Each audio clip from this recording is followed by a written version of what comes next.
Assalamualaikum warahmatullahi wabarakatuh. Di sini kami dari kelompok 1 ingin mempresentasikan hasil diskusi kami, yaitu lipid, asam lemak, tak jenuh, dan bahan pengganti lemak. Di sini diskusi ini disusun oleh Naftalina Azkanur, NIM 048, Istifaniah, NIM 052, dan Mar'atus Solihah, NIM 057. Baik, pokok bahasan yang akan kita paparkan kali ini, yang pertama ada klasifikasi lipid, yang kedua ada pengertian dan klasifikasi asam lemak, yang ketiga ada aktivitas biologis asam lemak tak jenuh, yang keempat ada peran asam lemak dalam pencegahan penyakit, yang kelima ada sumber asam lemak tak jenuh esensial, dan yang keenam ada konsumsi lemak ideal bagi kesehatan. Oke, yang pertama kita akan membahas tentang klasifikasi lipid. Sebelum kita membahas klasifikasi lipid, tahukah kalian apa itu lipid?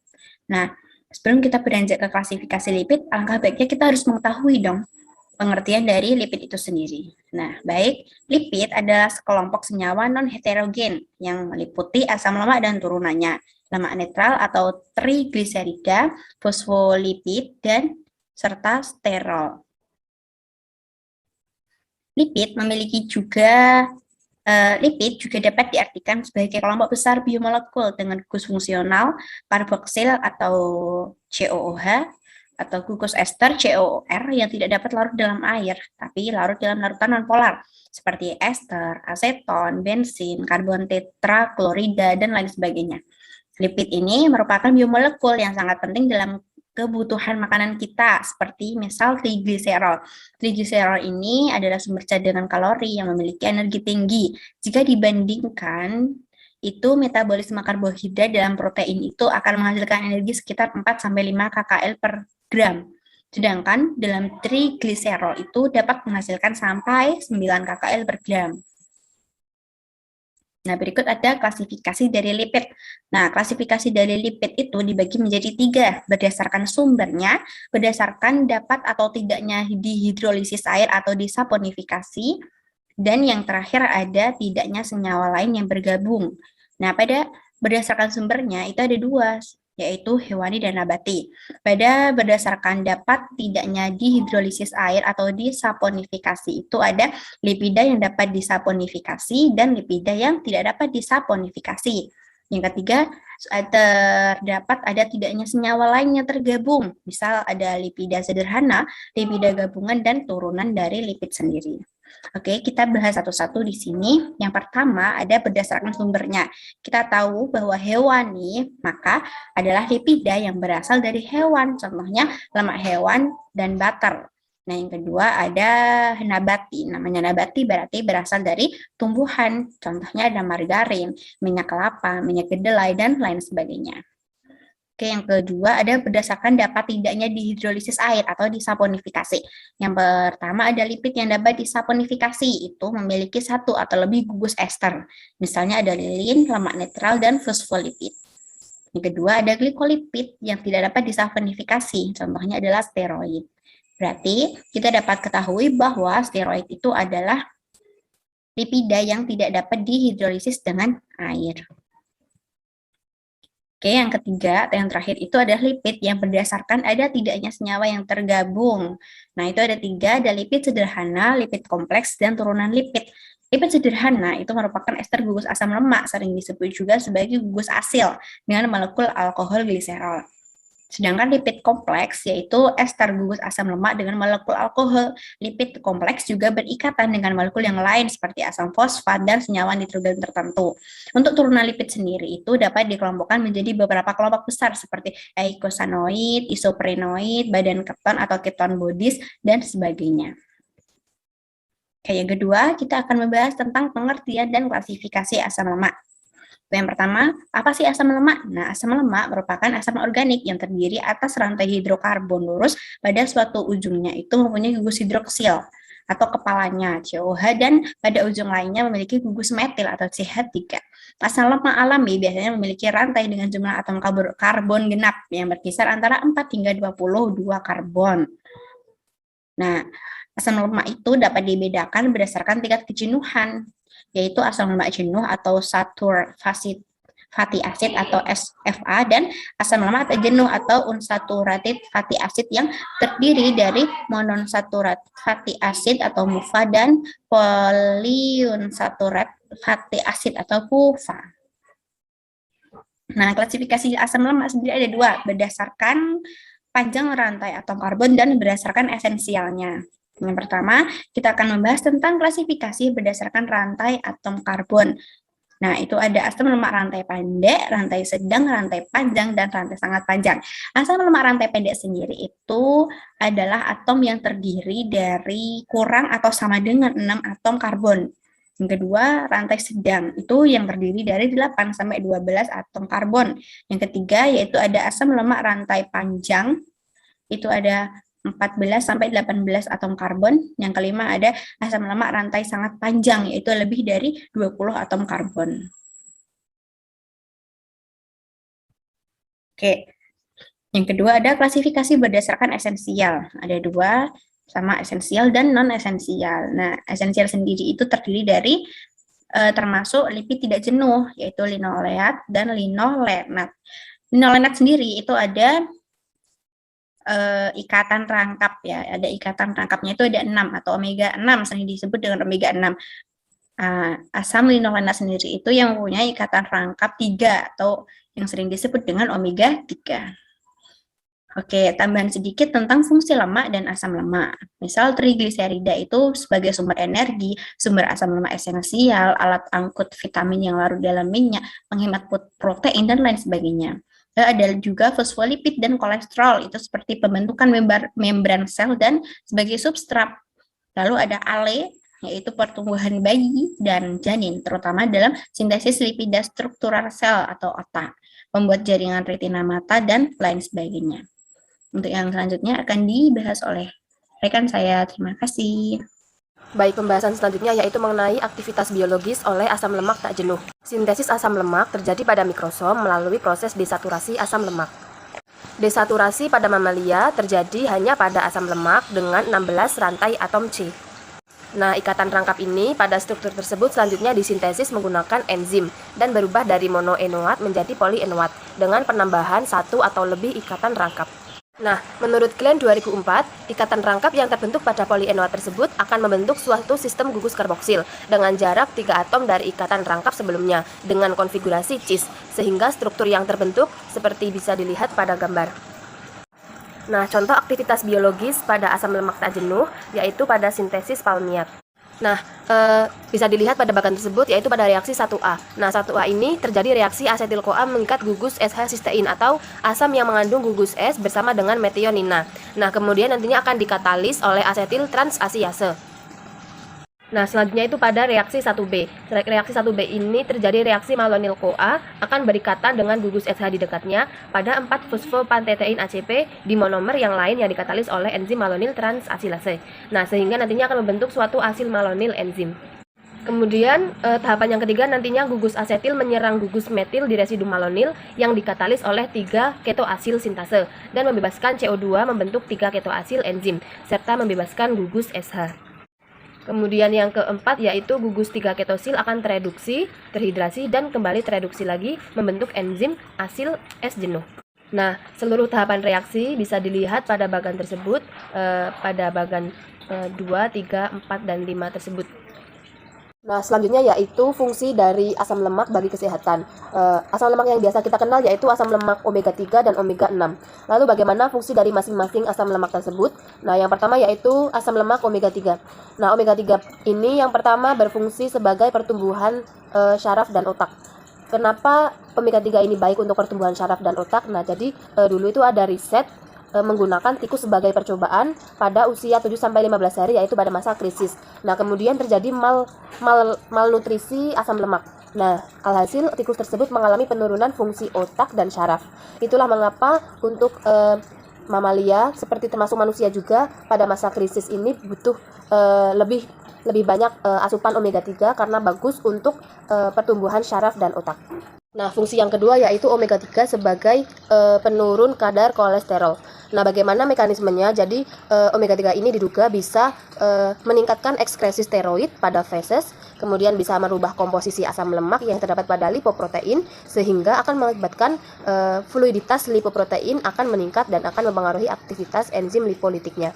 Nah, fungsi yang ketiga ini yaitu omega 3 sebagai pencegah jantung koroner. Jadi nantinya fungsi ini akan dikaitkan dengan fungsi yang kelima, yaitu pencegah penyakit arteriosklerosis. Jadi mengapa omega 3 bisa mencegah jantung koroner serta bisa mencegah penyakit arteriosklerosis? Nah, arteriosklerosis ini merupakan suatu penyakit pada pembuluh darah. Nah, ternyata omega 3 ini bisa terbukti bisa menurunkan kadar trigliserida darah, kemudian bisa meningkatkan kolesterol HDL atau kolesterol baik, kemudian bisa menurunkan tekanan darah tinggi, mengurangi rangsangan penggumpalan butir-butir darah merah, serta bisa mencegah proses pengerasan pada pembuluh darah yang kesemuanya itu dapat membantu menurunkan resiko penyakit jantung dan pembuluh darah. Kemudian fungsi yang terakhir yaitu omega 3 bagus untuk retina mata. Mengapa? Karena dulu ada riset yang membuktikan bahwa kekurangan omega 3 ini bisa menyebabkan gangguan mata kabur. Nah, kemudian untuk omega 6 yang pertama berfungsi sebagai pembentukan jaringan tubuh. Jadi ternyata omega 6 ini merupakan komponen struktural dan fungsional dari membran, sehingga mampu bisa meregenerasi tubuh. Nah, kemudian fungsi yang selanjutnya yaitu mencegah penyumbatan pembuluh darah, kemudian anti peradangan, menurunkan kolesterol dan trigliserida, menurunkan sensitivitas insulin yang memicu diabetes tipe 2, kemudian ada meningkatkan metabolisme terutama pada pembakaran lemak. Jadi omega 6 ini juga berfungsi sebagai pencegah penimbunan lemak pada tubuh sehingga bagus untuk program diet. Kemudian yang selanjutnya ada merangsang saraf simpatik, dan yang terakhir yaitu penyembuhan penyakit kulit serta meregenerasikannya. Baik, selanjutnya sumber asam lemak jenuh esensial. Ada dua, omega 3 dan omega 6. Nah, pada gambar di sebelah kiri adalah gambar omega 3. Dari gambar tersebut dapat diketahui bahwa asam lemak omega 3 terletak pada posisi 3, dihitung dari ujung metil dari asam lemak 1, 2, 3. Nah, asam lemak omega 3 yang terdapat pada manusia biasanya ada ALA, EPA, dan DHA. Kemudian yang gambar sebelahnya gambar omega 6. Nah, dari gambar bisa diketahui bahwa asam lemak omega 6 itu terdapat pada posisi ke-6 dihitung dari ujung metil dari asam lemak. Tahukah kamu apa saja makanan yang mengandung omega 3 dan omega 6? Mari kita bahas bersama ya. Yang pertama, makanan yang mengandung omega 3.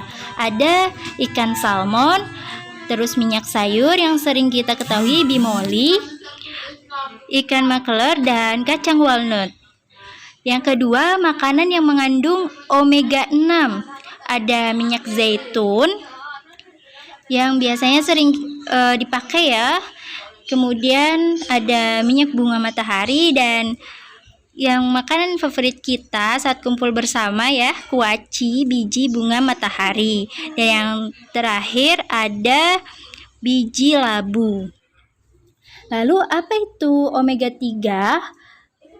Secara spesifik, pengertiannya asam lemak esensial yang sudah terkenal manfaatnya bagi kesehatan. Ada 3 jenis omega 3 yaitu eicosapentaenoic acid atau EPA, docosahexaenoacid DHA, dan asam alfa-linolenat ALA. Berikut adalah beragam manfaat omega 3 untuk tubuh. Yang pertama, menjaga kesehatan jantung dengan cara meningkatkan jumlah kolesterol baik HDL, menurunkan kadar trigliserida, menurunkan tekanan darah, dan mencegah terbentuknya plak di pembuluh darah. Yang kedua, membantu menjaga kesehatan mental serta mengurangi gejala depresi, skizofrenia, dan gangguan bipolar. Yang ketiga, mendukung perkembangan otak dan mata pada janin yang belum lahir maupun pada bayi yang sedang dalam masa menyusu. Yang keempat, mencegah peradangan yang merupakan penyebab berbagai macam penyakit kronis. Yang kelima, mencegah pikun dan membantu menjaga daya ingat. Dan yang terakhir, menjaga kesehatan tulang. Selanjutnya jenis asam lemak esensial lainnya yang lebih jarang terdengar adalah omega 6. Meski begitu, asam lemak esensial ini memiliki fungsi yang tidak kalah penting bagi kesehatan, yaitu yang pertama mengurangi risiko terjadinya penyakit jantung, yang kedua menurunkan kolesterol jahat atau LDL, dan meningkatkan kolesterol baik HDL, yang ketiga mengurangi resiko terjadinya kanker, yang keempat membantu menjaga kadar gula darah dengan cara meningkatkan sensitivitas sel-sel tubuh terhadap hormon insulin. Konsumsi lemak ideal bagi kesehatan. Anjuran mengenai asupan lemak per hari menurut Permenkes nomor 30 tahun 2013 yaitu tidak lebih dari 30% asupan energi total. Ini setara dengan 67 gram lemak per hari atau jika kebutuhan kalori 2000 kilokalori per hari atau 5 sampai 6 sendok makan minyak per hari. Kebanyakan dari kita tentu masih bingung dengan seberapa banyak asupan lemak yang seharusnya tubuh kita peroleh. Untuk takaran dan kebutuhan setiap orang jelas berbeda-beda karena kondisi kesehatan, usia, bobot tubuh, dan gaya hidup seseoranglah yang menentukan banyaknya lemak. Hanya saja berikut di bawah ini ada rekomendasi dari USDA tentang kebutuhan lemak setiap hari bagi rata-rata individu.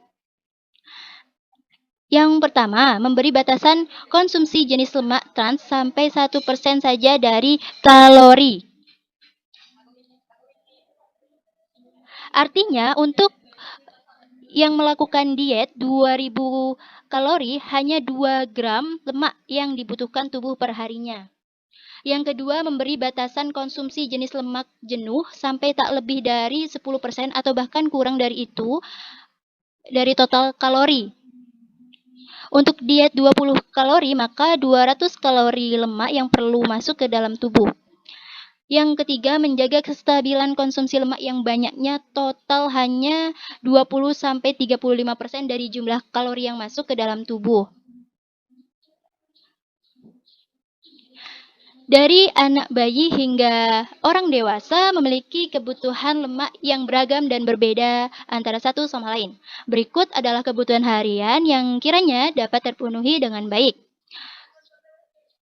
Dapat kita lihat dalam tabel status bayi usia 0 sampai 6 bulan, kebutuhan lemak 34 gram.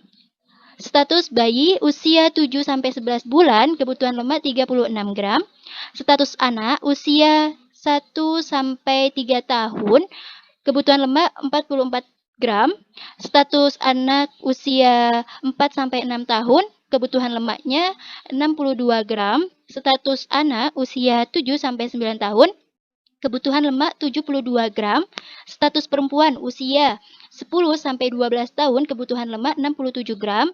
Status perempuan usia 13 sampai 18 tahun, kebutuhan lemaknya 71 gram. Status perempuan usia 19 sampai 29 tahun, kebutuhan lemaknya 70 gram. Status perempuan usia 30 sampai 49 tahun, kebutuhan lemak 60 gram. Status perempuan usia 50 sampai 64 tahun, kebutuhan lemak 53 gram. Status perempuan usia 65 sampai 80 tahun, kebutuhan lemak 43 gram. Status perempuan usia 80 tahun ke atas, kebutuhan lemak 40 gram. Nah, bisa dilihat ya dari yang perempuan bahwa semakin bertambah usianya, kebutuhan lemaknya semakin berkurang. Kemudian status laki-laki usia 10 sampai 12 tahun, kebutuhan lemak 70 gram. Status laki-laki usia 13 sampai 15 tahun, kebutuhan lemak 85 gram. Status laki-laki usia 16 sampai 18 tahun, kebutuhan lemak 89 gram. Status laki-laki usia 19 sampai 29 tahun, kebutuhan lemaknya 91 gram. Status laki-laki 30 sampai 49 tahun, kebutuhan lemak 73 gram. Nah, ini bisa dilihat jika yang laki-laki semakin bertambahnya usia, maka kebutuhan lemaknya semakin banyak. Baiklah, cukup sekian dari kelompok kami. Apabila ada kesalahan, kami mohon maaf. Semoga bermanfaat. Jika ada yang ingin ditanyakan, dipersilakan. Terima kasih. Wassalamualaikum warahmatullahi wabarakatuh.